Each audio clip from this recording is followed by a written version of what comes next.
the internet. We're live over here. We're live over here. Give it a couple of minutes. Just give it a minute, 30 seconds to do its thing. Wait for someone to come on, if you would. And then it'll be really nice.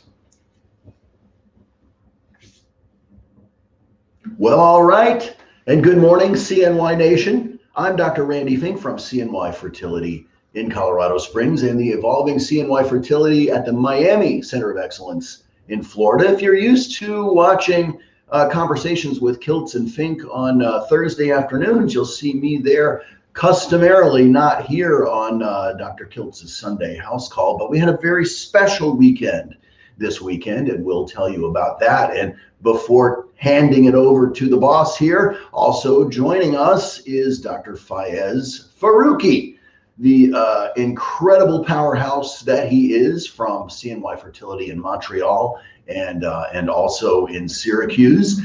And why, might you ask, are such a dream team all together in one place today in upstate New York near Syracuse? Well, Dr. Faruqi, tell us why we were all together. Wasn't it just to have a party? That just to have a party, but why do we have a party?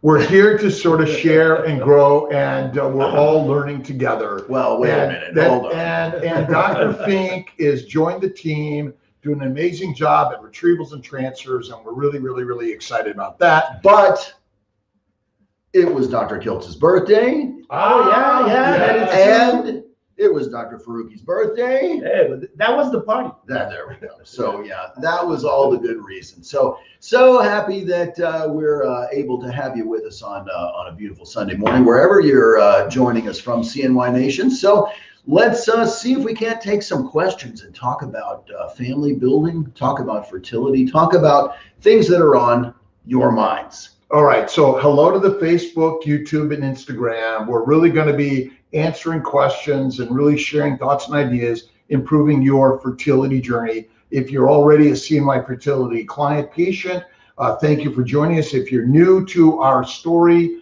we're really integrating an Eastern Western approach, how we can bring faith and food and Western medicine to improving your fertility journey in so many ways, helping so many naturally conceive. But if it's not natural, through IUI or IVF or reproductive immunology. And we are reproductive immunology experts. We are here to share with you ways of improving your journey. So hello to Mel, let's see, Agir 007, Hazel, the IVF nurse, hello. Special shout out to Donna from our global travel team. Hi, Donna. Nice to see you. And for the folks who aren't familiar, we see patients from all over the world, not just the great nation of ours, but it's the global travel team that makes that magic happen wherever you are. I saw Nikki called us gentlemen, so clearly she doesn't know us very well. No. Right? Thanks, Nikki. Good to see you. And a little, so if you go to Amazon, you can get our family building guide, our keto lifestyle, the fertile secret, the daily intentions, inspiration. You'll find so much there. Or go to our website at CNY Fertility and learn more. Wherever you're going for your fertility journey, you can bring some things to your physicians, your practitioners that they might not know about, and they're open and willing to do something different than they've been doing. And that's the one thing I've learned, that doing different will bring us to a new level. All right, let's get so confused. Def 81. You want to take that, Randy? Can you see it here over here on Instagram? Well, let's see. We're confused about the timing on the second trigger shot. Yeah, so daylight savings may have thrown a little curveball into that. So, Dr. Faruqi, trigger shot happens when? 12 hours, and it doesn't matter what time it is. It's 12 hours. So the 34 to 36 hours before retrieval is that first shot. Yeah. No, this is good. Yeah. And then the second shot is given 12 hours after that. Yeah. But with this daylight savings times, it's 1 hour. It's not going to matter at all because it's a window of retrieval. So don't be too confused on it. If it retrieved an hour later or an hour earlier, it really doesn't matter. Now, if it's 24 hours earlier or later, then that may be an issue. So we have to be cognizant of that. And let's take Amanda has a great question there as it pertains to losing weight on with Kiltz keto and on the baby diet. Yeah, there you go. You are already thin. You're losing about a pound a day. And you have concern about whether your body can support pregnancy without that extra body fat. This is a good one. And how often can you eat the ice cream? How often can you not eat the ice cream? I think is really the question. But Dr. Kiltz, that's right up your alley. Well, the whole idea of fasting is to reduce the contents in the belly, which puts sugar into the bloodstream and damage the body more than anything. But if you're losing weight on that one meal, go to 2, 1 meal, 1 snack, but add the fat. That's really the critical part to this. So you're either not eating enough calories or you're doing too much exercise. So I always say, add the fat, which is basically Kiltz's keto ice cream. It's high fat, it's cream, egg, a little bit of white sugar. In my opinion, is sugar cane. It's natural, it's healthy when you intermittently use it. But if you're feeding the belly all the time, it's not good. But if you're losing weight and you shouldn't be, then up the fat, twice the calories, or add that one snack to the diet. I think it's really critical. Check out our books on Amazon, have a lot of helpful information. And actually, you don't need a lot of extra calories when you're pregnant. It doesn't take much. A glass of milk probably is enough to give you the extra calories. Cream. Well, Whole milk, but cream. No skim milk, please. But the cream is critical. But when you get pregnant, the Kiltz's keto lifestyle to me is still critical. I just met with a young lady that I'd never seen before, but she thanked me for getting pregnant on Kiltz's keto. But she then went back to her standard diet and then had a miscarriage. So it really is critical. Keep the inflammation down by staying keto. All right, Twixie, you want to get that, Dr. Fink? Let's see, Twixie is traveling from out of state. How many times do you have to travel to the clinic? You are not alone. In fact, so many of our patients come from, again, just all over the world to have their procedures done in Syracuse or in Colorado Springs. Soon in Miami. And soon in Miami. And since Dr. Faruqi is based out of Montreal, how often do your patients actually have to come to clinic? Actually, much less often than they think they need to. We're talking about the clinic here in Syracuse. Because our travel team can arrange monitoring anywhere, and we use your local OBGYNs, we use your local ultrasound facilities. We get the information to us, and then we can manage your cycles. We are experts in handling cycles remotely. So when you come to get a retrieval, how long typically are you in town? So you come the day prior to at least. And preferably bring in a friend, a family member, a partner, which will help tremendously. And then you go home the day after the retrieval if you're doing a freeze-all of either eggs or embryos. And then you'll stay for 4 to 6 days later if you're doing a fresh transfer. But if you're close enough, you can go home and then come back. Like the patients in Montreal, they go back maybe 2-3 hours after the retrieval. That evening, they're home. Then traveling the day of the procedure is something that we want to be very cautious about. Again, making sure you have someone to take care of you. And if not, we will help arrange for someone to care for you the day of the procedure, and just ask about that if you can. And by the way, our Sarasota office will be building this year and will be providing IVF. Miami will be building as a monitoring center. But we are doing retrievals in Buffalo, Syracuse, Albany, and Colorado currently. And we are also working on our Atlanta monitoring center right now, being a retrieval and a transfer center later in the year for sure. And for those, Nikki Douglas asked about joining us on our global team. We are expanding our global team, and Donna is handling that. Just send your request to D. Miller.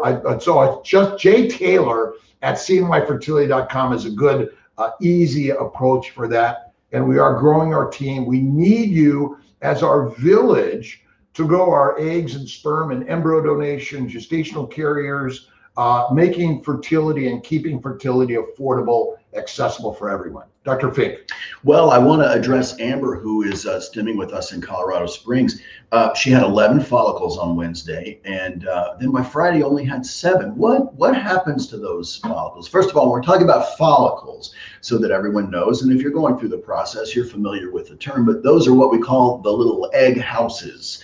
It's a little space within the ovary, a little fluid-filled space that contains the oocyte, or the egg. So these we can see, and that's what gives us the knowledge of when to trigger to move towards doing that retrieval. But Dr. Faruqi, what's your thoughts on decreasing number of follicles? Well, there's 2 things that can happen.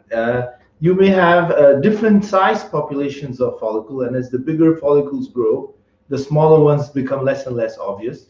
That's number 1. And number 2, when you actually end up doing your retrieval, we then start counting the eggs. So not every follicle has an egg. Perhaps 85% of follicles have eggs. So it is completely normal that, let's say you started off with 15 follicles and you end up with 10 eggs or 12 eggs. There's nothing wrong with it. And at the end of the day, the embryologists look at that egg and then they strip the eggs off, sort of a cloudy haze around them called a cumulus, and they're able to tell us which eggs are actually good, and we know that the next day. So it does come down from the original number to the real number, but that is not a problem. So even though you're seeing 11 and 7, there's still some that you're not seeing yet, and just keep on your stem, keep visualizing those follicles growing and getting a good number of eggs. But a lot of this is not numbers, it's quality over quantity. We've been talking a lot about minimal stimulation protocols are really great pretty much across the board. Higher stims may be required for some that are resistant to the drugs, the medications, the really resistant PCOS and metabolic syndromes. But I would say keep on the stem, visualizing the 8 to 12 eggs, and hopefully getting, again, a few really great embryos for that one embryo to become that beautiful baby. Let's go over to Lauren, actually, on this side here, who is asking about ovarian drilling. She is said to have the highest AMH that some doctors have ever seen in their career. Ovarian drilling, what does that mean to you, Dr. Kiltz? Well, I call it ovarian acupuncture, and by putting little small holes in the cysts in the ovary, which I think it has a little bit of an inflammatory reaction, it tends to improve the egg quality and release either naturally with stimulation with letrozole or Clomid, or improve the IVF stimulation. I don't worry too much about these AMH levels personally, but I do know that metabolic syndrome, PCOS, is rampant in so many young women, whether they're attempting conception or not. And the ovarian acupuncture or drilling is a simple laparoscopic procedure that if you're not conceiving with a letrozole Clomid trigger, intercourse IUI, or your eggs are not looking good at IVF, then I think the ovarian drilling acupuncture is good. Also looking for endometriosis, which is an intra-abdominal pelvic inflammation, which I see so commonly with women with polycystic ovarian syndrome. Remember, PCOS, metabolic disorder, is simply inflammation due to the wrong dietary recommendations of the modern experts of the world. Let me add something, Rob. It's rarely a first-line treatment. In other words, you don't want to do ovarian drilling and then just as your first step. Dr. Kiltz just said, if you're not ovulating on a regular regimens, then we may consider it. There is actually a downfall in doing ovarian drilling, which is it might, repetitively at least, it could reduce your ovarian reserve too. Yeah, but we're destroying the ovarian cortex a little bit. And we all agree on everything we talk about, by the way, always. Always. No, again, no. Right, we don't. And so, but I would say that because laparoscopy is often forgotten, and ovarian drilling is one of those things, oh, it doesn't work. But I'm going to tell you, I've used it and I've seen it work. I don't do it repetitively. As Dr. Faruqi said, it's not good. If it doesn't work one time, you don't need to do it again. But if it worked one time and it got you where you need to go, I've done it a second time for that success again and seen it work. So I've done the same too. Yeah. Hey, welcome to Kristen over on the Facebook side. When are you supposed to retrieve? So maybe people are just starting out on this journey and are wondering about, the timing of how all this works. Dr. Faruqi, talk to us about timing of retrieval. All right. So when we start stimulating your follicles, they're tiny follicles. We call them antral follicles, and we try to recruit a whole bunch of them, and they start growing. There is no real number of how fast they grow, but average maybe a millimeter a day, and they get to a certain size where we now start presuming that they're becoming mature, because the eggs inside those follicles are maturing as the size increases. So then at one point we're going to decide, okay, we have the right amount of follicles, they're the right size, we want to trigger. And we give you a medication that induces that ovulation. That's what a trigger is. And typically about 35 to 36 hours later, we will go and retrieve your eggs. And I hope that answers the question. That's a good one. Yeah. And before we get back to this side, gosh, Diane, glad to have you with us. Where do I get my antioxidants for egg quality if I'm on the keto diet? Well, the ovarian balloon through molecular fertility, and I hope you guys can see that. Let me see if I got the right angle for that. It might be lighting, but go to our website, CNY Fertility, look at our molecular fertility supplements. We have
And there we are. Oh, and we're back. Okay, sorry, we were. Yeah, we got lost there. Yeah, we got lost. Sorry about that. We're back. Cara Regina had 3 embryos genetically tested, and you guys are not big fans of genetic testing because of a loss at 21 weeks, which is a tragedy due to a genetic problem. So one of the embryos came back what they called inconclusive. And this was just a conversation that we had with some patients just yesterday in the office. Dr. Faruqi, talk to us about what those results actually mean. Well, first of all, I'm going to say to you that not everybody shares my opinions on the PGS. Not every fertility specialist, but PGS means pre-implantation genetic screening, or PGT, which is pre-implantation genetic testing. Same thing. Number one, we're not testing the embryos. We're testing the cells around the embryos. And initially, when we started doing that a couple of years ago, we said, looking for something. Keep going, looking for embryos. Just keep going. So initially, when we figured this one out, we said, hey, this is the golden bullet. This is what's going to make a game changer in IVF. And we started testing almost everyone's embryos, or encouraging to test them, to come to realize, hey, wait a minute. And we do 10,000 cycles a year. Doesn't take us long to see things. How come we're getting less pregnancies? And the other centers in America started seeing the same thing, come to a conclusion that we're actually maybe we're throwing away normal embryos by calling them abnormal. And that raised alarms. People started looking. Embryos that were donated, that we thought were abnormal, we ended up testing the actual embryo, because that would destroy the embryo. But we actually tested the embryo, and lo and behold, there was a fair amount of normal embryos that we were calling abnormal. So at the end of the day, the best way to look at PGS, in my opinion, is it's a marker for your success as opposed to normal or abnormal. So if we tell you your embryo is normal, you have about a 60% chance of having a baby at home. If we tell you your embryo is a mosaic, which means some of it is normal, some of it isn't, maybe 40% chance of having a baby at home. But you don't want to throw those away, obviously. And if we tell you your embryo is really abnormal, still 15% of those embryos will be a baby. So it's not black and white, you're saying. Absolutely it's not normal, abnormal. It's only really a predictor of whether that pregnancy is going to is more likely or less likely. It's all probability. Medical science is only probability. There's no exactness to any of this. And that's one of the things. It's a grading system. You might say, gee, I'm going to use the more normal embryo first, like the more better quality as we've graded an embryo. So we have to be very, very careful about that. And a couple things I just wanted, because I got to two questions here. One is about biochemical pregnancies, and one is multiple failures with blastocyst embryos that don't stick. Ultimately, the cause of all infertility is inflammation. And we have to realize that it's either the inflammation that affects the sperm, the egg, or the embryo, or the implantation site. If what you're doing isn't working, well, don't stop, keep going, but look towards either a surrogate or changing the process that we're learning and doing in this. And I say simplify level 1 immune, or go to the level 4 where you add IVIG and Humira. So many people are missing that. So many people have missed laparoscopy, hysteroscopy, and treating with the antimicrobial antihistamine protocol or the anti-endo protocol. So there's really a host of things that through the family building guide, through Amazon, you can download that and get a paper copy, also a hard copy. There's a lot of really great stuff. But Michelle Reagan has been watching, and this is not easy to go through failure after failure after failure after failure. But the critical part is let the failures build the strength in your persistence in what you're doing. Don't ever give up. And the biochemical pregnancies are the same problem. You're getting an embryo that's beginning to stick, but your body is rejecting it. It's rejecting it because you have inflammation due to some nanoparticles that elicit inflammation. Dr. Magarelli was talking to us about that earlier today, and I think this is where acupuncture, massage, visualization, and meditation are really critical. Don't give up. Look at the Kiltz's keto lifestyle, but look at all these alternatives in the process, and don't give up. Hey, what is the, and good morning, I'm sorry, the daisy it looks like there. As far as the Sarasota office, a beautiful, beautiful town and a beautiful office space that's being crafted to care for you right now. What's the timing on that, Dr. Kiltz? Well, sometime this year. It's not in our hands technically yet until probably April. We have some work to do. Hopefully get a monitoring center in there by June 1, and somewhere between September and December, get an IVF lab there and be able to do retrievals and transfers, be able to ship embryos from our locations to do transfers there. Again, we're working on that in Sarasota, in Atlanta, and we just opened up a Philadelphia monitoring center, so we're excited about that with Dr. Ivanova, ultrasound, blood draws, and monitoring. We're going to continue our ability to virtually do consults to share with you the thoughts and ideas to improving this whole journey for you. You know, and I'm sorry to reach over here like this. I feel like I'm poking Instagram in the eye when I go to do this here, but was something was very worth mentioning there, and no, there we go. I'd like to say hello to the best doctor, Dr. Faruqi, and I had to point that out because guys of a certain age can't see that far, and so I just want to. Yeah, let me add, he's the youngest one of us here. So I can say that kind of thing, actually. Speaking about all the different places that we're doing, what kind of work do you do in Montreal, and how does CNY Fertility Montreal fit in the picture? It fits very well, actually.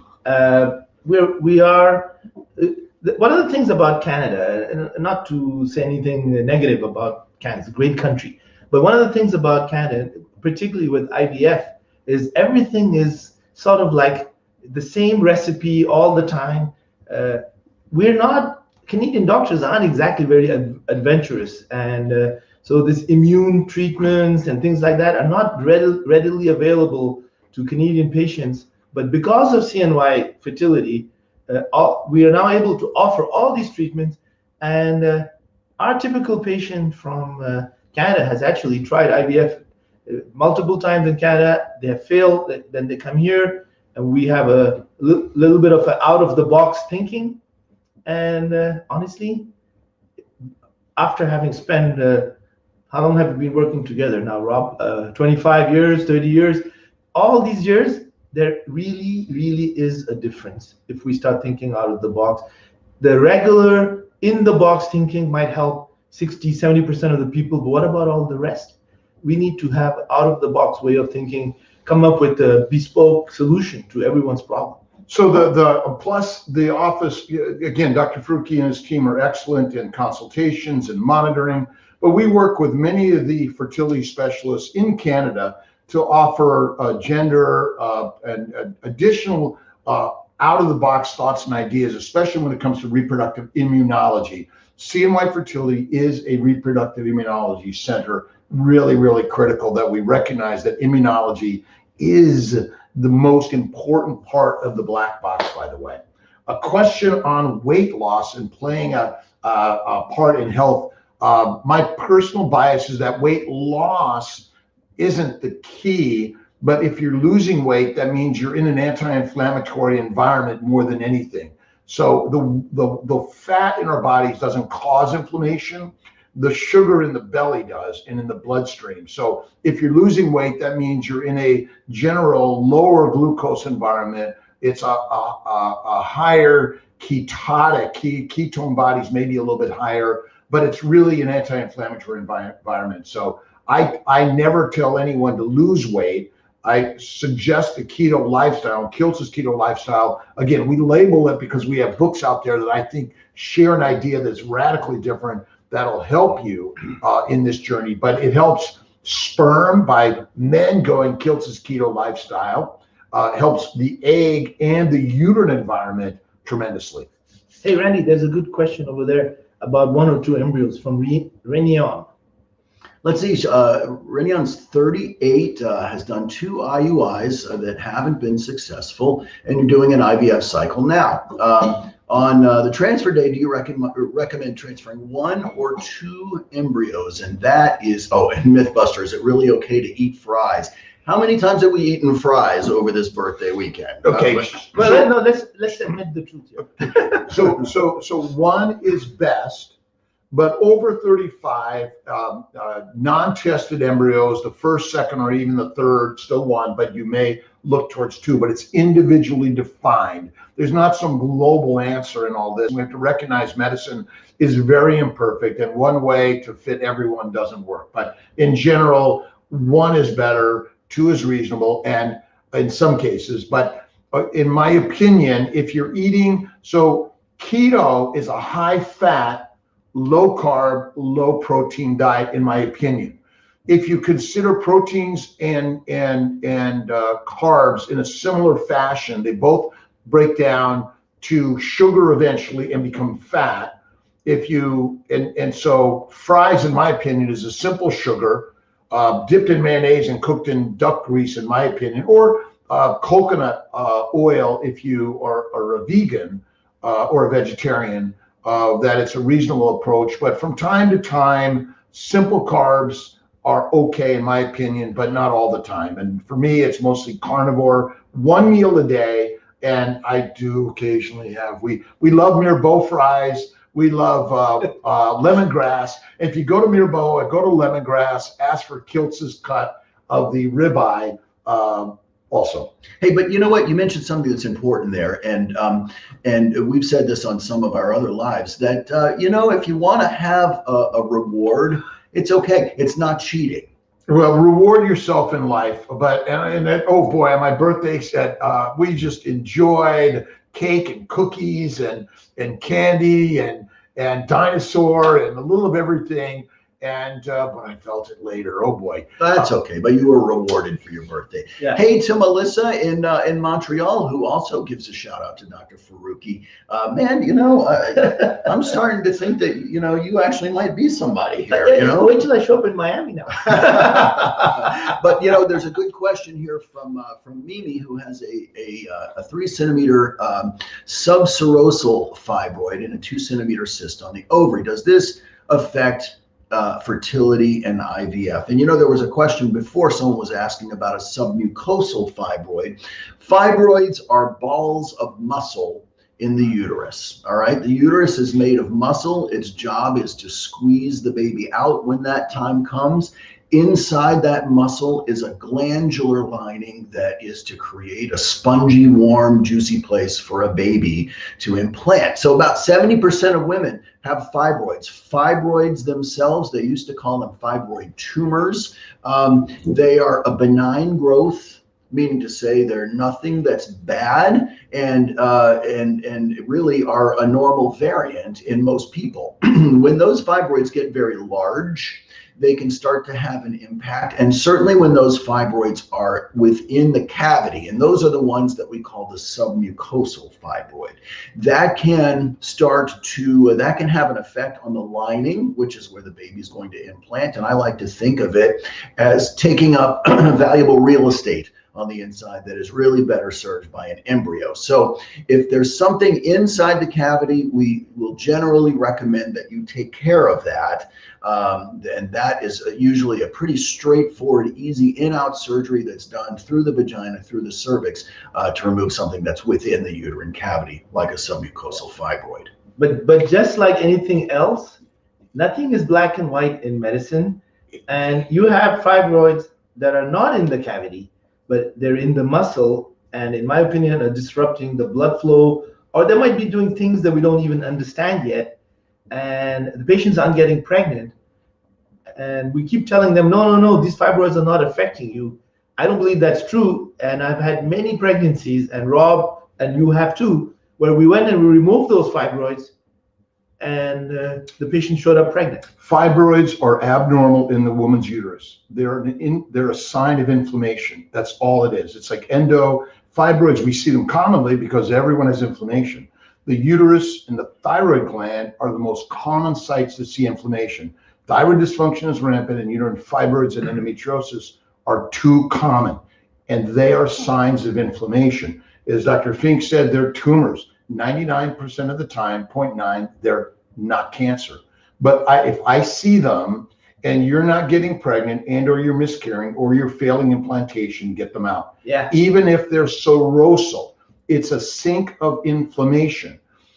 Fibroids are secreting inflammatory particles. They're robbing the blood flow. They're not normal. in my opinion. There's a significant predisposition to these inflammatory particles that happen in our bodies. In my opinion, it's due to the wrong diet and lifestyle. I think that's critical. There was a question here on the ERA, and let's see, I missed exactly what it was. I apologize for that. But the endometrial receptivity assay is a biopsy of the uterine lining at a particular time after either a trigger shot or progesterone that may help us understand the window of implantation for a frozen embryo transfer.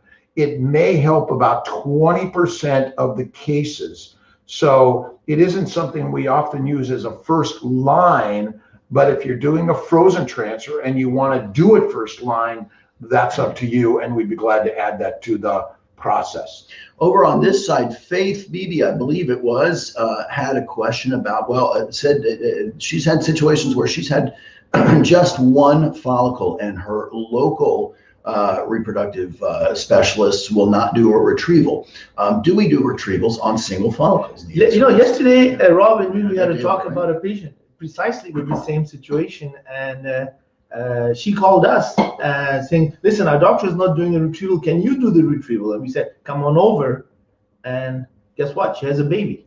So we never know. We never ever know. It is wrong to say that we know. We don't know. Things. Oh, you have one. We're not going to give you a judgment and say, well, that one is certainly not going to make a baby. So we're not that smart, and I would say it's again, if you're 44. So we've had a couple of 44-year young women, by the way, and we've seen 44 young women have babies either naturally through immunology treatments, through IUI, and certainly through IVF. So if you're interested in giving yourself a chance, never ever give up. And I've seen inability to get eggs at 44, do Kiltz's keto, and voila, show up pregnant naturally. So, well, and actually, and on that subject too, a couple of other things that we talk about. We talk about Omnitrope, we talk about Serovital, and there was a question from Facebook a little while ago that we didn't get to that asked about, do you do those things simultaneously? What are they really doing? And what's the circumstance that you talk about people for those meds? Well, the Omnitrope, HGH, Serovital, the Somaderm, there are lots of human growth hormone supplements or Western pharmaceutical grade that may help with sperm maturity production and egg maturity and production. We don't really understand the mechanisms of these things, but it may help your own natural human growth hormone to be stimulated. Human growth hormone is important in our cellular function, like thyroid hormones are. But we recommend these if maybe have quality issues or quantity issues. We also do ovarian rejuvenation, uterine and ovarian PRP treatment. There's just, again, it's a global approach to improving your chances.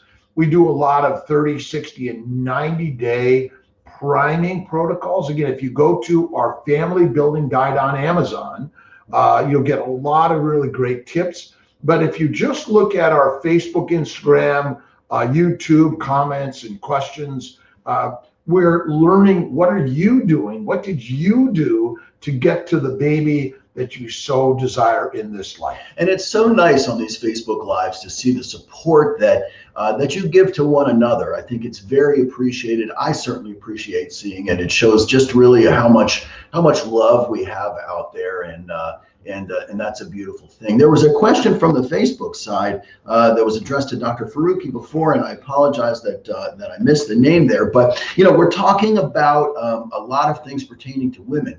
The question was about sperm fragmentation, DNA fragmentation, that seems to be more popular in Canada. And the question was if Dr. Faruqi why don't you tell us about some of the sperm testing and some of the male factor side, and is that testing indeed more popular in Canada?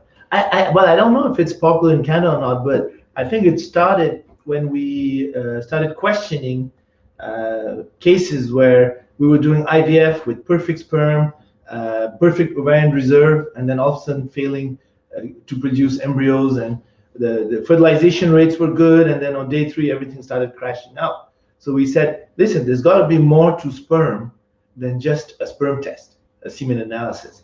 And we do know that sperm has the DNA in it. So someone came up with this idea, let's see if the DNA is damaged, because we know that the sperm that we have today was produced 90 days ago. So those 90 days that the sperm is out there is exposed to inflammation, it's exposed to external toxins, environment, cosmic radiation, you name it.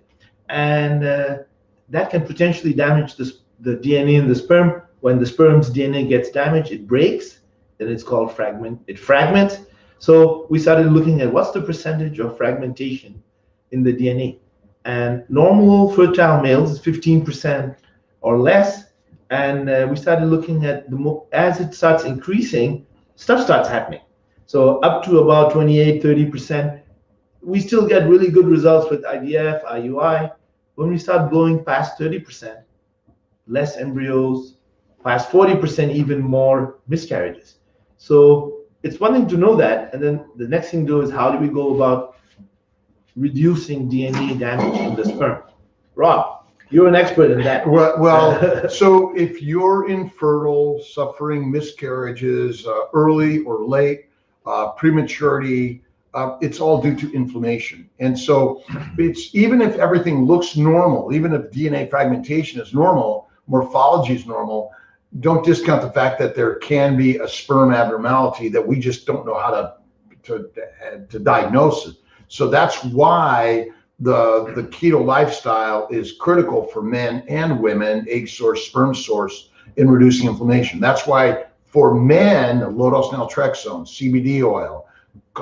Would you hand me this over here, this box right here, Dr. Faruqi? Can you? Antioxidants. So this is so cool the testicles with the snowballs. The antioxidants, and this is where molecular fertility on the male and female side are critical. The omega-3 fatty acids, fish oil. We're coming out with a plant-based seaweed oil also, because and this is where the oils reduce inflammation.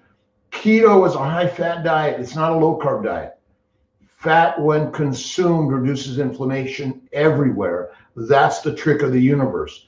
Get off the treadmill, slow it down, get out of the hot tubs. Although we enjoy them, you want to cool the testicles, cool the ovaries. And when you're exercising too much, you're heating up the core, heats up the ovaries and the testicles, and causes the damage. It's such simple stuff. We're seeing so much success on Kiltz's keto lifestyle, adding acupuncture, massage. Look at CNY Healing Arts. Look at Fertile Hope Yoga, and our new Fertile Spirit, which is also allowing us to talk. In talking, it reduces the stuff we carry on our backs, the stress and struggles. It'll help tremendously. But these are all the ways for men and women, and couples or single, whoever you are, whether you're transgender or whatever we label ourselves at, we have to recognize that the stress and struggles of life do affect inflammation. And by reducing it, it'll help us tremendously. Over on the Instagram side, Twixie has a blocked fallopian tube that's full of fluid. That has a term. We call that a hydrosalpinx. And the question is, should I have my tubes removed before proceeding with IVF? Well, that hydrosalpinx can be a dangerous thing to an embryo. Dr. Faruqi? Yeah, so essentially it contains, the fluid that you're seeing contains a lot of inflammatory substances in it, cytokines and white blood cells, and essentially there's a reflux of that fluid back into the endometrial cavity. And unfortunately, the embryo shows up there and gets exposed to all these toxic substances, and it costs us implantation rate drops. So it is that's a relatively non-controversial situation. When you have hydrosalpinx, we like to remove it prior to doing a frozen or fresh embryo transfer, because definitely improves our implantation and pregnancy rates. Well, let me ask your guys' opinion on this, because in the discussions I've had with Dr. Magarelli,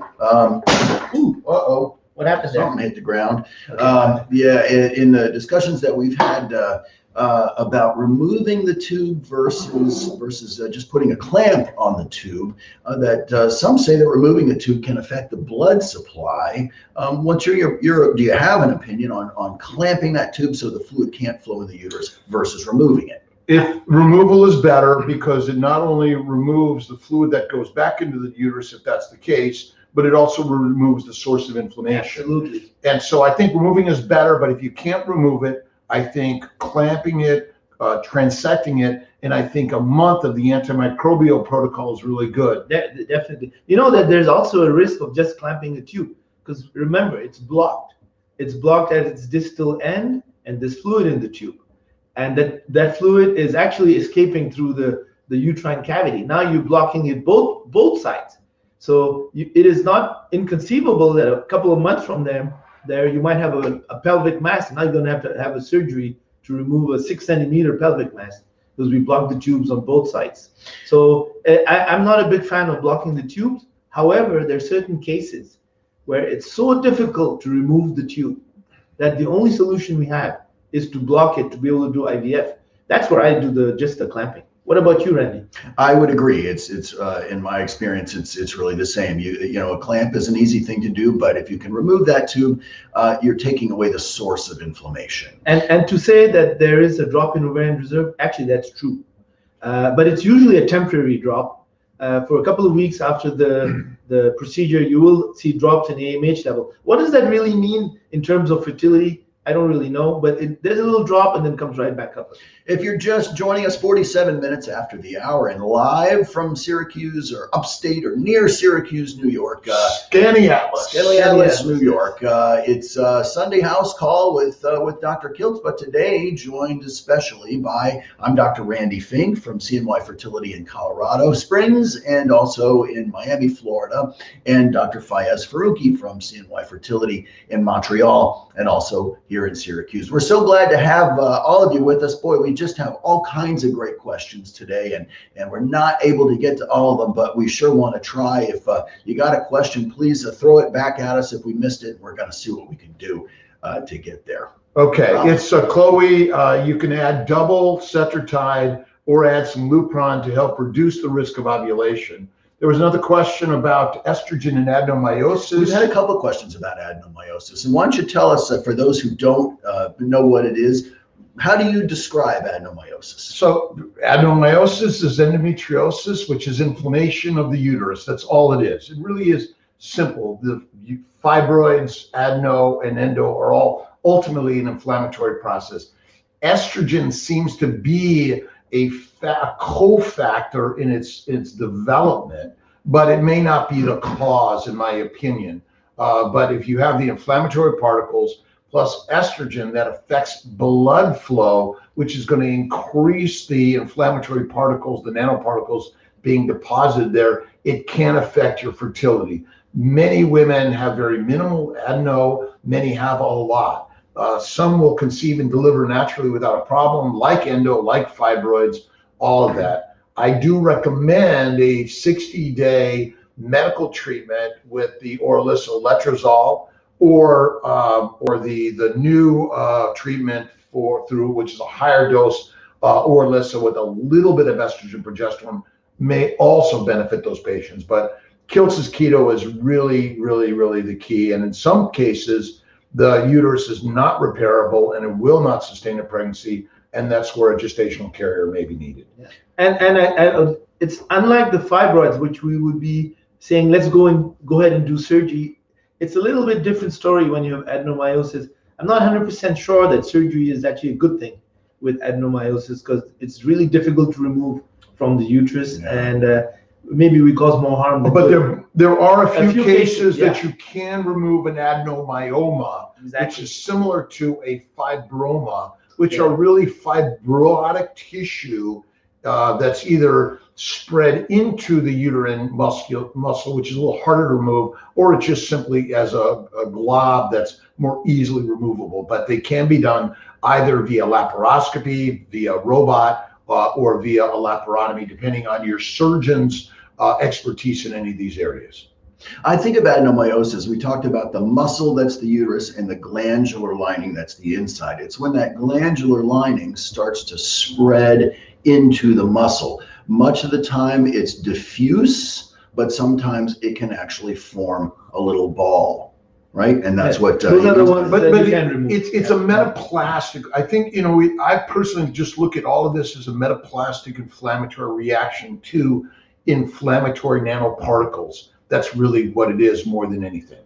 I see Heather over here on the Facebook side has a prolactinoma.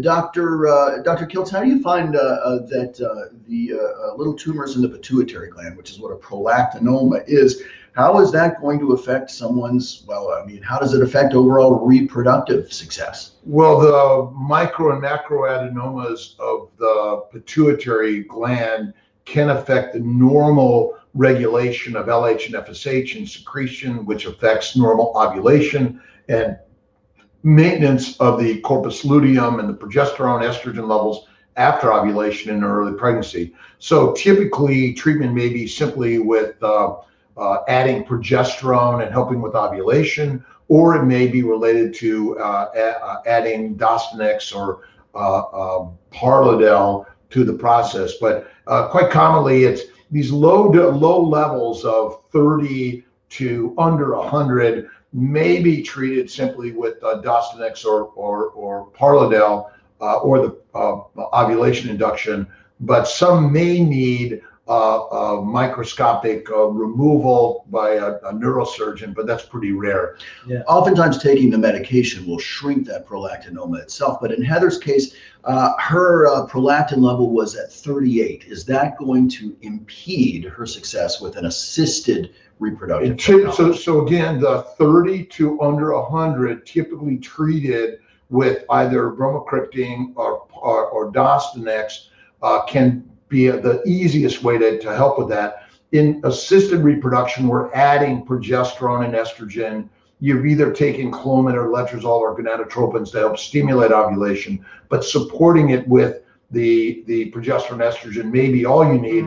But typically, I am going to recommend adding the treatment with some progesterone estrogen, maybe enough. But we want to keep an eye on that and monitor levels, but also make sure you're looking at thyroid, because when your thyroid is out of line, it can affect your prolactin levels. They talk to each other. And so treating them that way is really important. There was a question earlier about, hey, I'm at 50 micrograms of thyroid medication, and now my TSH has gone to 1.58. I'd hold that level, don't drop it down to 25. And then just keep an eye on watching your T3, T4, and TSH levels. And there's another thing. A lot of people have elevated prolactin, and we don't know why. And so in medicine, we call that idiopathic. And it's not necessarily related to tumors. So if someone tells you your prolactin is high, it doesn't mean you have a tumor. And the microprolactinomas, when you get pregnant, have no effect. It's the really big ones, but they're extremely rare. We see one every 10 years, perhaps. And the reason why we remove those ones is because it compresses on your optic nerves. And then you have like visual field changes. But like I told you, those are extremely rare. Hey, thanks over here for this great shout out from Dylan. Appreciate that, with her 15-month-old boy. So what a blessing. Glad to have you with us this morning. Yoya asks about progesterone suppositories. And yeah, they definitely can cause some irritation. They create some vaginal irritation sometimes and some cramps. Dr. Kiltz, does any of that affect implantation? Well, inflammation, if you're bleeding and cramping, we know there's inflammation in there, and putting anything in the vagina may stimulate some inflammatory particles. Plus, all these drugs we use may have other particles in them that we're allergic to and causes inflammation. So I think we need to be cautious about that. If you're having any of these irritative effects, then I think look towards either oral progesterone, estrogen, intramuscular progesterone or estrogen, or other factors. Follow your levels, really critical. It may be important to look at the antihistamine protocols, to look at the antimicrobial protocols, add an additional steroids, and Kiltz's keto lifestyle is critical. We've seen so many, and we're asking people, please share your video stories, preferable, and say, hey, yeah, we can post them and share them. We have a new book coming out on keto and anti-inflammation, and we're hoping to share more and more stories to get you guys to success. Brittany asked the question, well, how long do you need to be on keto before starting stim? And I think the right question would be as soon as you can, right? But what would you say is the minimum amount? If Brittany wanted to wait to start her stim until she at least had some chance to let keto start doing something to her body, how long does it take for a keto lifestyle to start to have an effect on your body? So 2 to 4 weeks is all you need, and your body's going to fight it. Remember, we're addicted to carbs because carbs get us fat, which is survival. And but it's only 2 to 4 weeks you need. It's amazing how quick, by emptying the bowels of all the carbs and the low-fat stuff, in my opinion, is the best thing you could do. Again, Kiltz's keto lifestyle: 1 meal, 1 snack if you need it. And I always say get a nap in there, and infinite mindful, faithful meditations a day, and add the fat. So check out our Kiltz's keto lifestyle. Altamish, how are you doing? When do you think I should start acupuncture? Acupuncture, massage, meditation now, maybe weekly or every other week or monthly. You figure it out. If it feels great, do it. If it doesn't, run away. But I would say a week or 2 prior to stim or retrieval or transfer is really good. History of breast cancer over here on the Instagram side. How do these hormones, I presume you're talking about hormones associated with IVF treatment. How do you approach the patient with a family history of breast cancer? Well, first of all, I got to say to you that there's been a change in our thinking concerning breast cancer. So initially, we thought that estrogen was the big culprit in causing breast cancer. But as we looked at that more and more, it's now becoming obvious, and this might shock a lot of people because not everybody knows this, but estrogen actually reduces your chances of breast cancer. It's no longer a controversial statement. I would even tell you that American Cancer Society website even mentions it. And even now, the oncologists are beginning to accept this idea. Yes. To accept yes, because you might have an oncologist that won't accept it. Well, there are many oncologists who will say, don't even mention the words that start with the letter E in front of me, because estrogen is the data. Because many of these tumors that are estrogen receptor positive, if you block that estrogen, it results in a favorable response to those tumors. But that doesn't mean that estrogen caused the tumor. Estrogen causes breasts. Inflammation causes all cancers, period. And so the estrogen, getting back to the adenomyosis, estrogen stimulates blood flow. Blood flow brings all that inflammation exactly to the areas that you don't want it to go to. And so that's where I bet that link really is. And so we've been doing these treatments quite commonly since the 80s. And initially people were very worried, are our treatments causing breast cancer or ovarian cancer? So we observed over a period of years, now there's like, how many million babies now on this planet born by IVF? 5 or more than 5 million babies. Can you imagine how many cycles we had to do to get 5 million babies?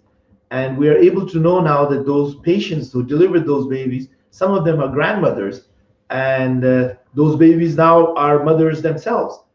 We did not observe any increase in risk of breast cancer or ovarian cancer in the patients that had fertility treatments as opposed to general population. And when it comes to your family history of breast cancer, if it really worries you, we can do genetic testing on you, see if you have the genes. Once again, even if you have a family history of breast cancer, doesn't mean estrogen is going to cause a breast cancer. So, and I will also add, opposite to that, a lot of people who have breast cancer, in fact, the majority don't have a family history. So how much does genetics really play? It plays a small role, but the real big role is all human beings are genetically predisposed to the cancers because we're exposing ourselves to the wrong diet. That's the single most amazing answer I've ever found. Well, speaking of that diet, you know, one of the things that we all fall a victim to is the caffeine. And good morning to everybody. Thanks for being here with us. Wait a minute. Here's to giving up caffeine. And a Kiltz cup, by the way, you can get them on Etsy, and I'll be working on more of them. But do your own pottery and painting, and add crafts to your life, and slow it down, but be creative in this crazy fertility journey.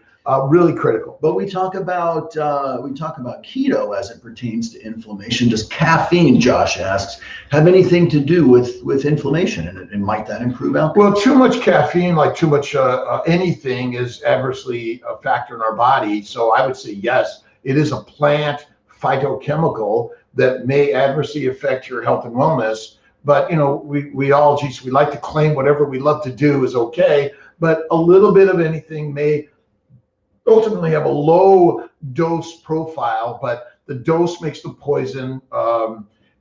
Is really Paracelsus came up with this in the 1500s. Too much, too often too much frequency is really the killer. So 1 or 2 cups a day may be reasonable. 3 or 4 or 5 cups a day, no way. More water, but not as much as they say. Is the thing that I recommend. We're approaching the top of the hour here on Kiltz's Sunday house call, and boy, it's been so nice to be here with you. Let's see if we can kind of. You want to keep going? We'll keep going a little bit more. Can I have a little drop down. Randy, can I have a question? Lay it on us. Okay, Randy's a specialist in hormones, and I want to ask him, even for myself, as all of us, tell me, what does stress do to our hormones? Well, and why is it bad? Stress has a huge effect on our hormones.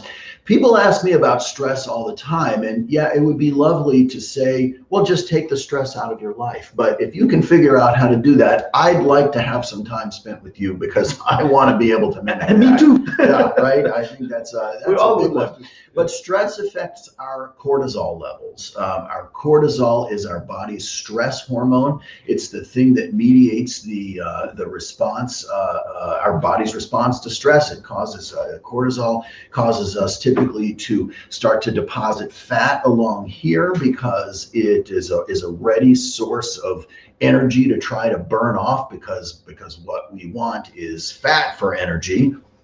That is the only energy of our body, survival. So, and once that cortisol axis, it's called the hypothalamic pituitary axis and our adrenal axis, once that starts to get affected by stress, everything starts to change with it. Cortisol levels go up, our testosterone levels go down, which makes us not feel so well. Estrogen and progesterone in women especially starts to fluctuate. So that's why, as healthy a lifestyle as you can, start every day with a positive thought. Can you just actually repeat your mantra? Well, this is a great book, The 3 Magic Words by U.S. Anderson, and I would just recommend everyone read it.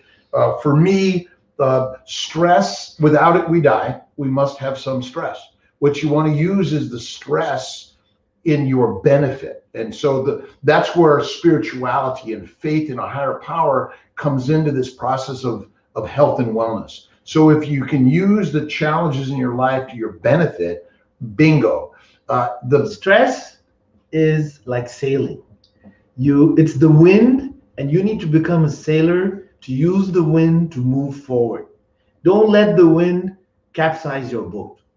You need to become a sailor and trim your sails in consequence. And that's the power of beautiful. Yeah, I just made it up. Our great philosopher, Dr. Faruqi, is a great friend, and we're a family, by the way. It's really critical that we all recognize that we are all on an equal level as human beings. When we learn to treat each other as the gods within each and every one of us, that's so important. We as physicians are learning ideas and thoughts that we can help you, but you bring thoughts and ideas that we don't even understand. And we want to all be doing that together. And so thank you, God, for this awesome, amazing day. And without the challenges, we wouldn't grow and learn and be better. All of us have lived through many, many challenges and many, many more to come. And God is the great love of our universe. And the more we can expand that idea, and this is where the 3 magic words come in. When you read it, you'll be like, oh my God, this is crazy amazing. But if you haven't read my book, The Fertile Secret, and I'm sure you've all read The Secret by Rhonda Byrne, but the secret is God is within all of us. Whether you believe in God or not, that's the absolute truth of life. And thank you to everyone, by the way, for the shout outs and all the thoughts. And thank you to my good friend, Dr. Fink, Dr. Faruqi. And I'm learning from my good friends, and we're all learning together as a family, the CNY nation, of crazy ideas, by the way. But if we don't blow up what we think we know and be open to these really different ideas. Dr. Vida, by the way, brought PRP to us, ovarian rejuvenation.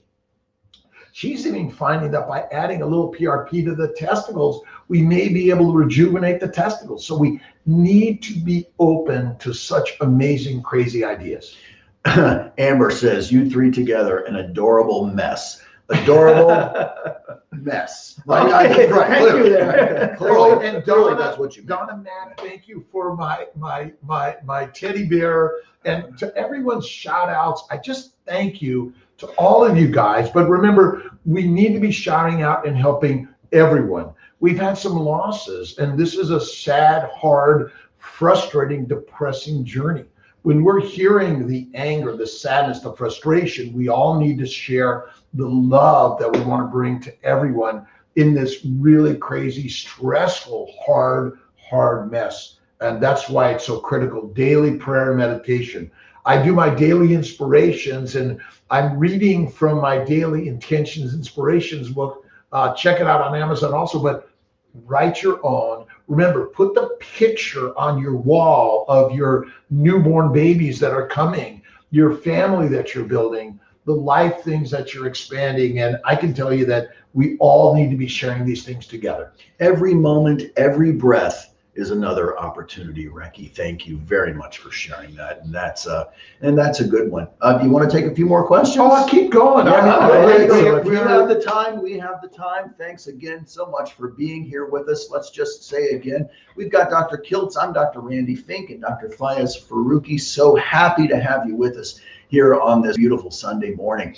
I think it was Amanda had a setback with her last pregnancy. She developed a DVT, so that's a blood clot in the leg, caused by inflammation. So a blood clot. So she was on bed rest, which is really the number one risk factor. It's immobility in pregnancy, where all the with the hormones and the body's increased ability to clot. So it's not an uncommon thing to happen. But would that change your approach to her, if particularly with regard to estrogen, if she were going to do treatment now? Well, I don't believe the estrogen is the cause. The birth control pill may be, but because it's a plant particle, and actually plant lectins cause phytohemagglutination. And my bet is, again, it's dietary nanoparticles that cause the blood clots, damaging the glycocalyx. Look it up, you'll be amazed. But we would add aspirin, prednisone, and Lovenox, and make sure that that's a critical part to the story. And Kiltz's keto lifestyle. I know I'm a broken, crazy record, but I absolutely would recommend that. And by the way, the estrogen that you levels that you achieve during the treatments is nowhere as close to the estrogen levels you're going to achieve when you're pregnant. So the treatment is probably not your biggest fear. It's when you actually become pregnant and you have all these high levels of estrogen and progesterone. But even then, with the prophylactic treatments and things like that, I don't see it as a problem. Now, many people who are pregnant who have a history of having a blood clot may be maintained on a medication to help prevent the blood from clotting during the pregnancy. But as far as treatment goes, I think you're okay. Bird Bash, so glad to have you with us. Femara or Clomid, so letrozole or Clomid added to a retrieval, added to a stim cycle. Guys, why do you want to do that? Yeah, because it works. What's it doing? So it's doing a combination of things. It's helping the brain put out some LH and FSH that's going to also assist in stimulating your eggs. But it also has a modification, the endometrial lining, that helps with implantation, whether you're doing a fresh cycle. And it just modifies the system to help improve ovulation and implantation. So why use it? Because we've found that it works well. I personally recommend it in a mini protocol. Again, when we say mini protocol, I'm saying 10 of letrozole for 5 days, 200 of gomorrhafolostim, and 20 of HCG, adding the 2.5 milligrams to the estrogen in a frozen cycle also helps tremendously. Why? We don't always know, but we just know that as fancy chefs, these are some formulas that we have found work tremendously. Actually, most of the stuff we use, we don't know why it works. We just know it works. One of the comments to this is that Clomid tends to have more adverse side effects than Femara. We also use Femara and letrozole for guys in 2.5 milligrams, along with low-dose HCG at 250. Ask about it if you're not on it. It can be helpful for the guys also. And we are male fertility experts at CNY Fertility. So we can help you along your way. And if you need a surgical correction of a vasectomy reversal or a biopsy, we have the team to help you do that. Let's see. I can't see. It looks like Ziganet says, can I carry twins after a myomectomy? Yes. Yes, you can. Not the best idea, though, right? Well, it just depends, you know. It depends on how long after the myomectomy. Some people had a myomectomy 10 years ago and are pregnant now with spontaneous twins. It has to do with the mode of delivery, how big the myoma was, and whether it impacted the cavity of the uterus, or how close it is to the lining. My bias, I do a lot of laparoscopic myomectomies, in that if it's 2/3 through the myometrium, definitely it's going to have a bigger factor than if it's just a third through the myometrium on the serosal side. But I would say that the correct answer is singleton is better. Twins are more risky. You're just going to have to make sure you probably deliver a little bit earlier, or be prepared to do that with any signs of early labor. Nicole asked, what is PRP? So PRP is platelet-rich plasma, and there was a couple of questions we had before, actually, I think on both sides here, about using PRP in the ovary, which I think is a fantastic thing to try.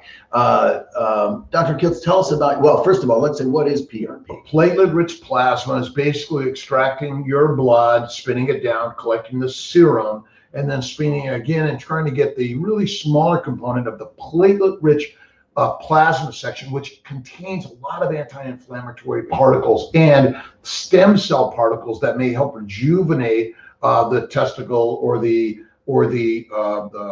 sperm or the ovary and the eggs, or it may help rejuvenate the uterine lining. But it's used on the skin, in other organs, in joints, and many other ways. And on the fertility side, we're finding that can be helpful for thickening the uterine lining or improving implantation, even if you have a good lining thickness. That's one of the things that we have to be cognizant of. Hey, my lining is great. I don't need PRP. My team, PRP, HCG wash, and Neupogen washes all will help with implantation.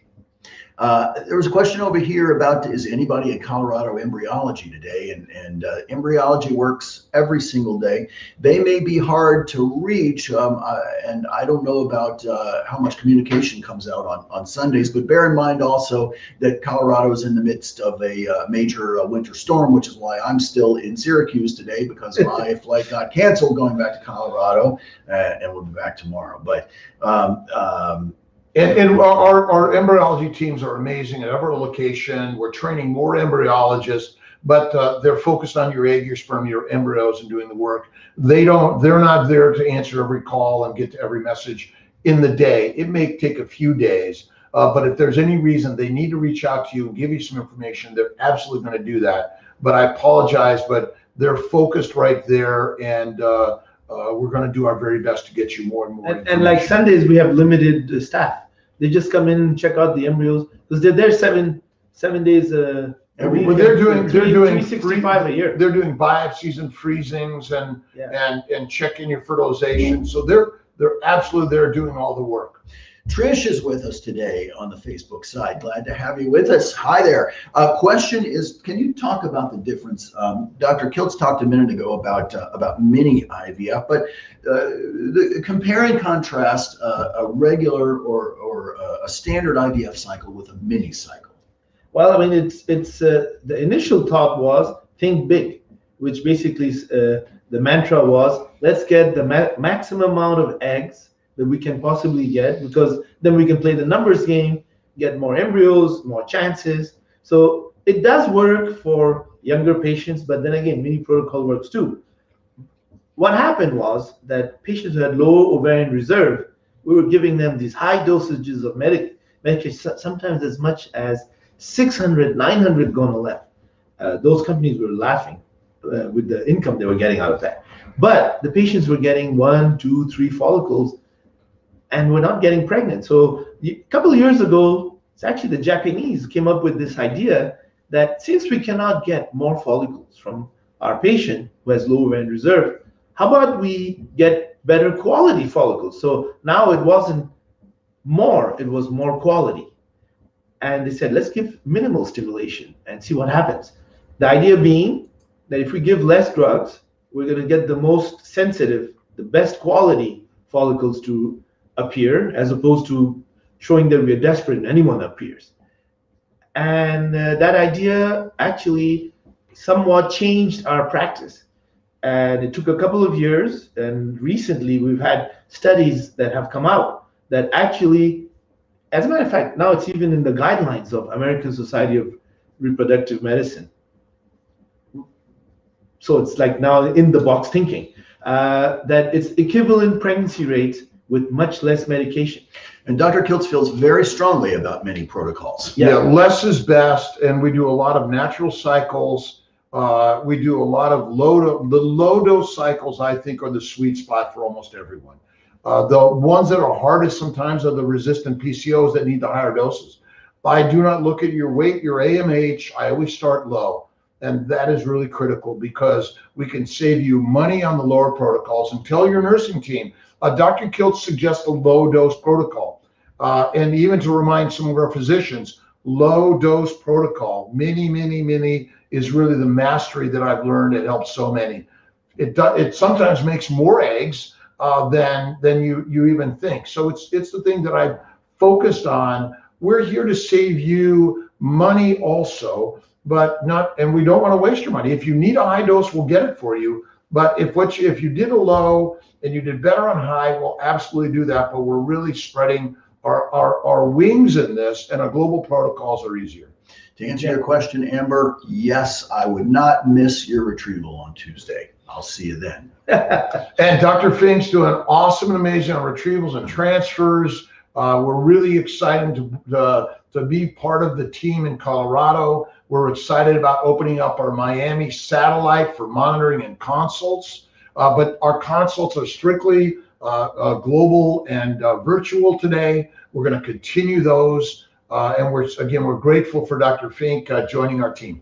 Hales over there on the Instagram side is asking about ovulation. So it looks like she was on birth control for a couple of years and then stopped the birth control, or was on birth control and then stopped, actually, I think a couple of years ago, and may not be ovulating. What makes somebody ovulate or not?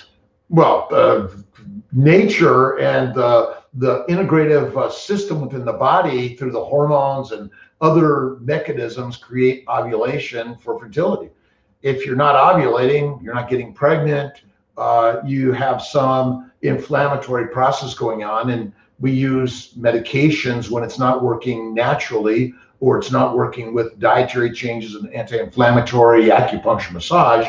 This is where we go to letrozole, Femara, Clomid as our first line, or add the gonadotropins to stimulate that.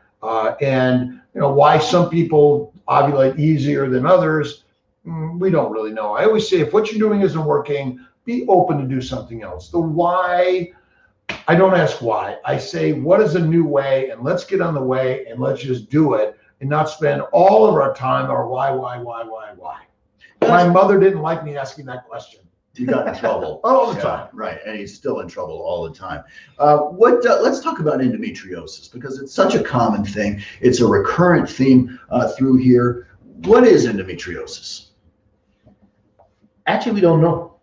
We know what it's inflammation. Well, that is obvious. But what? Not the how there was this guy in the 20s. His name is Sampson, who came up with the theory of endometriosis. To this day, is the prime theory that we are teaching our medical students.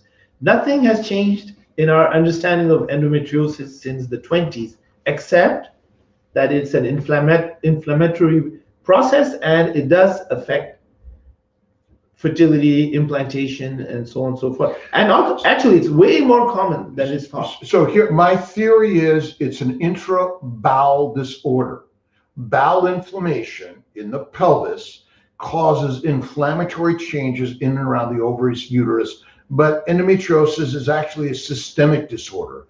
It's very common, younger and younger and younger. And so I think if we just look towards bowel inflammation, we'll actually solve the problem. But most of us are kind of a little bit narrow-minded. Again, all of us are that way. Open up. But if you reduce the inflammation in the bowels, you'll reduce the inflammation in the pelvis, you'll reduce endometriosis. So I have a thought, and I'm just going to ask you guys. When we were medical students, way back when, we were taught that endometriosis is really a disease of the women in their 40s, and then we started seeing endometriosis in younger and younger patients. I have 12-year-old patients with endometriosis. Is it because we became more enlightened, or is there more endometriosis that we're beginning to see this? Well, I believe, once again, our dietary practices are showing us that diabetes and cancer and hypertension, PCOS, metabolic disorder, fibroids, we're seeing more and more fibroids younger, endo younger. So again, we're looking also breast cancer, huh? All of it. All disorders are on the rise. The cost of healthcare is on the rise. And if you simply look at the Western culture over thousands of years, we are killing ourselves with absolutely the incorrect advice. And when we recognize, again, it's the intermittently feasting, one meal a day or less. I know it sounds hard, but you're worth the most amazing changes ever created in the universe. These ideas are radical, but they're so simple. So endometriosis is when that lining of the uterus that normally sloughs out at the time of a period appears to implant in sites inside the body, most commonly inside the abdominal cavity and the surface that's called the peritoneum. It can implant in the ovary and on the uterus. And yes, in fact, it can move to other parts of the body. I've seen it in the lung before. I've seen it in the liver, in the nose, certainly on the skin. It can absolutely happen. We had someone who has a 2-centimeter endometrioma, which is a collection of old blood in one of the ovaries. How does that endometrioma affect her cycling, or rather affect her IVF? Well, it may not. Endometriosis, endometritis, or adenomyosis, or uterine fibroids, they're all inflammation. Many women conceive and deliver babies with this inflammation. So why does someone else not? Again, it's the mystery. But if you're not, the endometrioma, if you're not getting good eggs, good embryos in a pregnancy, then it may be reasonable to treat it laparoscopically by incising it and draining it. You need to be careful about removing the cyst, because that's where you begin to diminish the ovarian reserve, and you have to be very careful about that. I really believe that it's simply a metaplastic changes due to localized or systemic inflammation that is the cause. Again, we have our theories, we don't know, but I would say inflammation is the sine qua non one that makes the most sense in everything. And hopefully that answered your question there, Peter, as well. And that, can laparoscopy to treat and diagnose endometriosis. But let me just we'll finish one thing, because we treat both medically and surgically. So this is where the at least 60 days of medical treatment with either Orilissa or Lupron and letrozole 5 milligrams has been shown to have a nearly equal effect as the surgical approach. So if you're saying, gee, I don't want to do the surgical approach, do the medical approach. If you're open to the surgical approach, which is typically for surgeons, we go to the knife before we go to the pill, another option. So that was exactly what I was going to point out, that I tend to look at endometriosis more as a medical disease as opposed to a surgical disease. But when you do, which is a change, from the way a change that we're has thinking. Approached this for the last 50 years. The other thing, and I want to have your thoughts on that too. Not every gynecologist is a very good reproductive surgeon. And we see stories where young women had an endometrioma removed, showing up with incredibly low ovarian reserve. So when you do need surgery, I think you need to look out and try to find a physician that has experience and cognizant of the effect of these surgeries on your reproduction. Not every surgeon is really good at removing fibroids. Not every surgeon is really good at treating endometriosis surgically in the infertile patient, which is different than gynecology. Jane says, I lowered my dose for her retrieval. She's 42 and got 13 eggs. That's fantastic. Yeah. We don't know if we don't try. Do or do not, there be no try. It's a doing. If what you're doing isn't working, guess what? Change it up. And I will bet you, Jane, that you could have gone to other places who would have said, you're 42, you're not going to get anything, so we're just not going to do it. Yeah. All right. Do you recommend keto diet for endometriosis? Remember, endo is a inflammatory disorder like everything else, and always go to what you put in the mind and the mouth first. And keto is for everyone. It's a lifestyle for life, not a 30 days, let me get pregnant. But Kiltz's keto lifestyle, in my opinion, is a life experience. It's so amazing. You'll feel better. Now that I've turned 95, it's just like amazing what it's done for me. 65. He doesn't look a day over 94. I'm just saying. Yeah, right. He said yesterday that he's going to say to everyone he's 95, so he gets used to it. So people think he's so young. When I'm 95, it'll be, then I'm 115. It'll be like amazing. Grandmother lived 105, or actually 104. Is there a relationship between endometriosis and low ovarian reserve? Well, inflammation causes endometriosis, endometritis, fibroids, and it damages the ovaries, which causes diminished ovarian reserve, which can be turned around by keto, LDN, CBD, PRP, Omnitrope. So if you've been told, oh my God, your reserve is dead, forget it. Don't believe them, but look towards our keto lifestyle, look towards our family building guide. You'll find a lot of really great advice, but just listen to so many of you guys out there. Thank you for sharing your stories. It's really critical because we're all built on stories. Hey, Sherilyn asks a good question, and because we didn't really address too much the uterine lining today, sometimes we get a lot of questions about that. She's about to do her frozen transfer, the double layers or the trilaminar. Tell us what that stuff means. Well, the triple layer is generally telling us that you have a more a normal lining that we like. So it has the 3 lines of the center between the 2 anterior and posterior layers of the uterine lining, or it's homogeneous and we can't see that. The homogeneous may mean, there might be a polyp or a fibroid there, but it is also a normal finding that we've seen plenty of pregnancies with. So typically we're saying, gee, the triple lining may be better. If you're not there, let's do some anti-inflammatory protocols. Let's do the antihistamine protocol. It may mean a hysteroscopy DNC, a laparoscopy, PRP, Neupogen washes, and let's, even some cyclic estrogen progesterone months, which allows your lining to grow and then slough and grow and slough, along with acupuncture. Thanks to Don Clark, by the way, CMI Fertility leader in acupuncture, been with us for 20 years. Thank you to Don in Syracuse. Appreciate everything you've done. Let's see here. And I just saw one there. After a hysteroscopic lysis of adhesion. So some people get scar tissue within the uterus. We can go in with a little camera and an instrument and try to make that cavity more normal. How long after a hysteroscopic procedure like that would you recommend a patient wait before transferring an embryo? Well, it depends on the severity of it's called Asherman syndrome, by the way. So it depends on the severity of the Asherman syndrome. If you have a situation where there was scar tissue, you went in hysteroscopically and you took it all out, and right away the cavity looks normal, I wouldn't wait necessarily very long, perhaps just to recoup from the surgery and start trying to do a frozen transfer or a fresh transfer.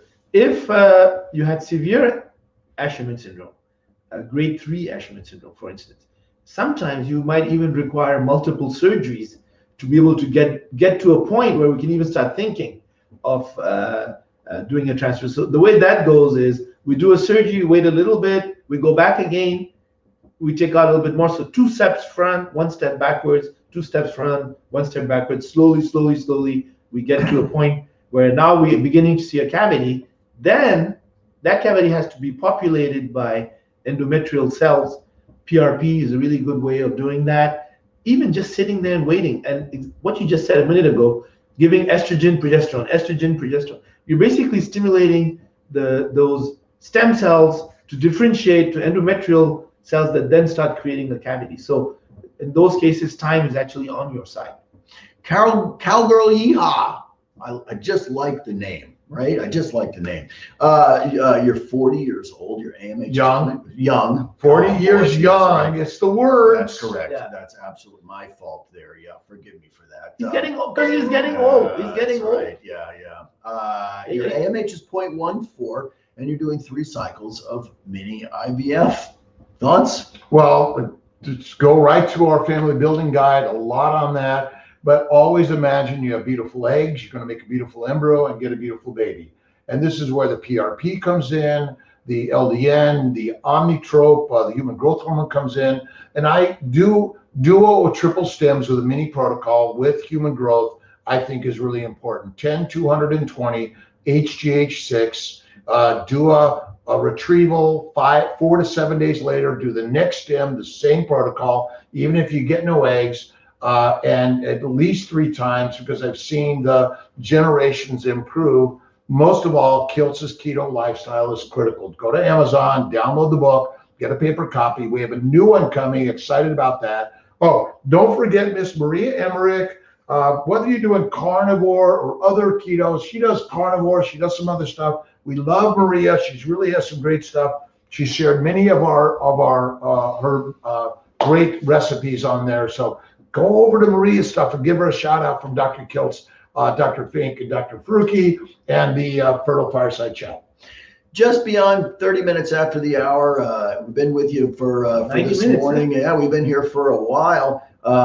And let's just say it's as we start to wrap up here, I want to say it's so nice to see really all the love coming from so many people and so many different places, not just directed at us, of course we don't mind it, but to each other, and the help and support that you can give to each other. And this is really a fabulous thing. At CNY Fertility, we're really all about you and all about making your dreams come true. And God bless you all for being with us and for letting us be a part of your world. Dr. Faruqi from CNY Fertility in Montreal, let me just say also what a treat and what a pleasure and a real honor it is to be with these 2 superstars. Crazy Superstars. Dr. Faruqi, closing words? Honestly, our true inspiration comes from our patients. We wouldn't be able to do what we're doing if it wasn't for the inspiration that comes from reading all these messages.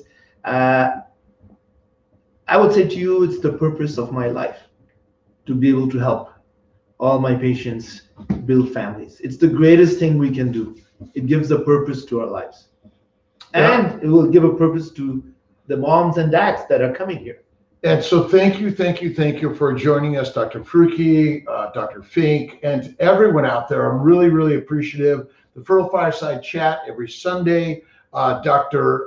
Verdialis, Dr. Magarelli, Don Clark, Jennifer Waters, Elizabeth Lee, Ali Santoro, and to our whole global and CNY fertility teams and everyone out there, keep sharing the thoughts and ideas, helping us make this a better journey. And we honor all the gynecologists, all the fertility doctors, everyone out there on the naturopathic and osteopathic and chiropractic side, that we're all really working together and we're learning together. So thank you very much. We'll see you guys, Dr. Fink and I, maybe Thursday afternoons at 4 Eastern time. Don't miss it. And back on Sunday. So God bless you guys. We'll see you then. Have a great day. Thanks Take care, for being everyone. with us. God bless.